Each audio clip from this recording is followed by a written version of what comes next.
Senado magko-convert na into an impeachment court at makakausap natin via Zoom. Nakusuki na rin ho dito sa DZMM Teleradio si former representative at ngayon siya ay House Prosecution Spokesperson. Walang iba kundi si dating kongresista Robert Ace Barbers.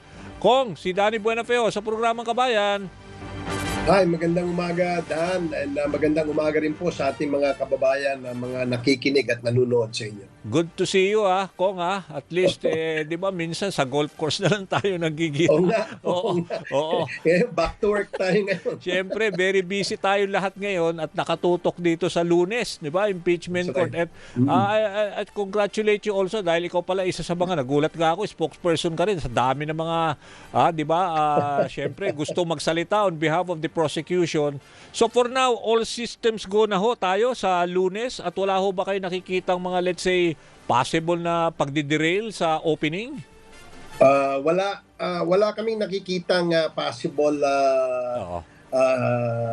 let's say mga deferment or yung pag-postpone itong ating July 6 na first day ng trial, no? Although we anticipate na sa unang araw ng trial may mga motions, may mga dapat i-resolve ang impeachment court, no? Yes. Unang-una, syempre, importante diyan sino yung magpe-preside, no? Isa yan sa magiging tatalakayin siguro sa araw na yan, no?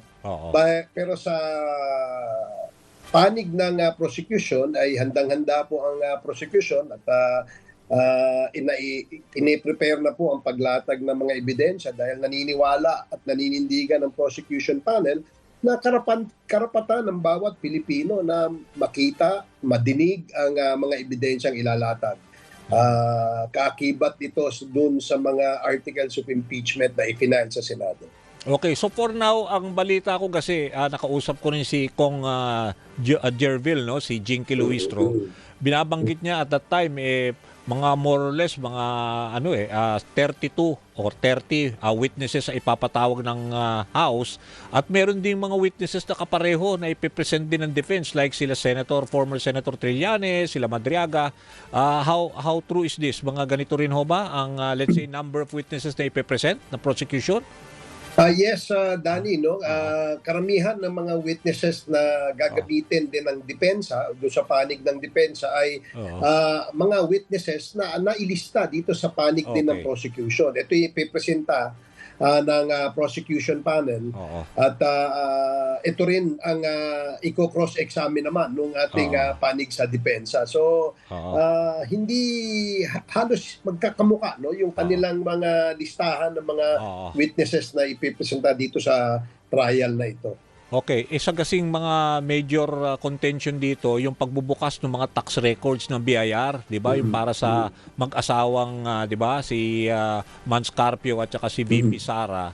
Parang ayaw ng depensa na gawin ito during the pre-trial at sabi mukhang mangyayari yung senator judges na ang magde-decide if they want to open it. Tama ba, Kong? Ace? Tama na, no? Kasi isa to naging controversial na punto during the pre-trial conference, no? Na kung saan ay ipinapaliwanag ng prosecution na dapat ito ay buksan, hindi sa isang executive session na kung saan naman ay pinipilit ng panig ng depensa na dapat ito ay buksan lamang doon sa isang executive session na gagawin ng impeachment court, no? Ito ang isa sa mga ire-resolbahin diyan sa araw na yan, no? Pag-opening natin sa July 6 dahil napaka masalimuot niyang issue yan. Naninindigan ng prosecution panel na dapat ito ay mabuksan sa harap ng publiko during the trial at ito naman ay pinipigilan ng panig naman ng depensa. For now ba, ano ang naulinigan mo, Kong Ace? Kasi alam ko, kinompartmentalized na nila di ba? Kung ano-ano yung mga 4 articles of impeachment na ipaprioritize. Ibig sabihin, parang iba, naririnig ko, sila Terry Ridon, sinasabi nila mukhang ang malaking dito, yung SALN, o yung iba, ill-gotten wealth, yung iba naman, yung grave threats. Ano ba yung tingin mo, yung mukhang isisimula nila na let's say lahat naman daw malakas pero ano yung priority na mukhang at least live stream to so nakatutok ang lahat Oo. Well, yung unang article of impeachment na kanilang tatalakayin ay yung article, kung di ako nagkakamali, article 4 yata ito, no, doon sa grave threats. Grave threats, oo. Yun yata ang uunahin. At ito naman na pag-usapan at napag-agrihan ng dalawang panig doon sa pre-trial conference. So, ito ay will take probably, kung di ako nagkakamali, kasi kung may mga 8 witnesses yata na ipipresenta dito ang prosecution. Ang dami 8 for that grave threats lang. Yung Yun ang pagkakatanda ko, no. I hope NBI, I'm correct, Danny. 4, no, kasama diyan yung imbita sa isang technical expert na kung saan siya yung mag-authenticate nung video. Okay. Interesting At least malalaman na. So, ngayon, ang isa pang medyo welcome din sa amin development, ito will be translated into different local dialects para mas maintindihan ng tao masa wherever you are in Luzon, Visayas, Mindanao. Pwede i-translate in Bisaya, translate in Bicol, di ba? Alam ko may ganong arrangement kayo, di ba? Iyan ang aming pinipilit na tapusin sa ngayon bago mag-umpisa itong paglilitis sa July 6 na maiporma natin yung paraan para ma-inform natin ang publiko tungkol dito sa proseso ng impeachment. Kasi napaka-masalimuot nitong proseso ng impeachment at dapat bawat Pilipino ay maintindihan ito. No, una dapat ano ba itong impeachment process na ito? Ano bang kahalagaan nito sa bawat Pilipino? Ano ba ang epekto nito sa ating bansa, sa ating gobyerno? Pangalawa, ano bang ito ba ang dapat malaman ng taong bayan na ito ay isang mekanismo na nakasaad sa ating saligang batas para maging accountable ang ating mga powerful government officials, no, magmula sa presidente hanggang sa ating vice presidente, sa ating mga impeachable officers na nakasaad sa ating saligang batas. Ibig sabihin, hindi porket ikaw ay isang powerful na elected or appointed official ng gobyerno, wala ka ng pananagutan kung ikaw ay nagkasala. No? Dapat meron klarong-klaro sa ating taong bayan kung ano yung mga paraan para maging accountable, no? At ito ay nakasaad sa ating saligang batas. So I'm sure, no, na we will try our best, no, as in the prosecution na ipaliwanag, no, sa lahat ng posibleng anggulo ang prosesong ito. Dahil nga mahalaga at may epekto ito sa ating bansa at sa ating mga kababayan. Kung the way you see it ba, alam nyo, marami kasi lumulutang din, no? Mga observers, mga political analysts, parang more than the legal aspects of this case, itong impeachment trial, parang feeling nila kasi iba ngayon ang social media na component, no, in all of this equation, di ba? Ang feeling nila, talagang pag nakita lumutang ang mga ebidensya at talaga namang very convincing din ang pag-present ng both sides. It's how the public pulse, yung pulso ng bayan ang mananaig dito, 'di ba? Kasi political proceeding na rin 'to hindi lang naman 'to legal proceeding or constitutional issue. Ang magiging parang mananaig dito, ibig sabihin yung public pulse, yung pulso, 'di ba? At ikaw ba, do you share that observation na if you are a senator, kahit na may political preference ka, pero pag nakita mo overwhelming yung evidence, parang it's very hard to look the other way around.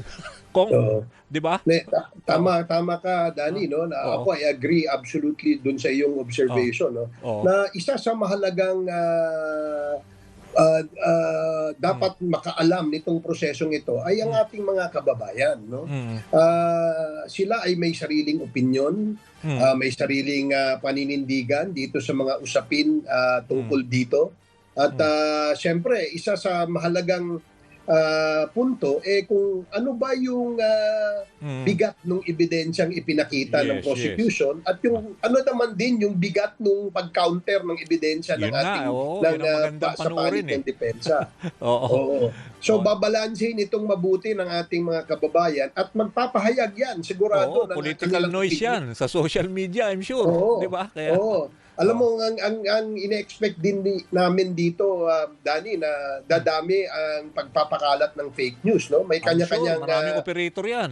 Oo. oo, may kanya-kanyang lalabas na mga Mga mga sariling spin, di ba? Mga ganun. sariling spin. Tama, Oo. tama. Oo. Yan ang ganun So eh. what Ganun is ang important really is yung public opinion tungkol dito sa usapin na ito. Dahil ito ay makakapag-impluensya sa boto rin na gagawin ng ating mga senator judges pagdating ng, Tama. ng panahon.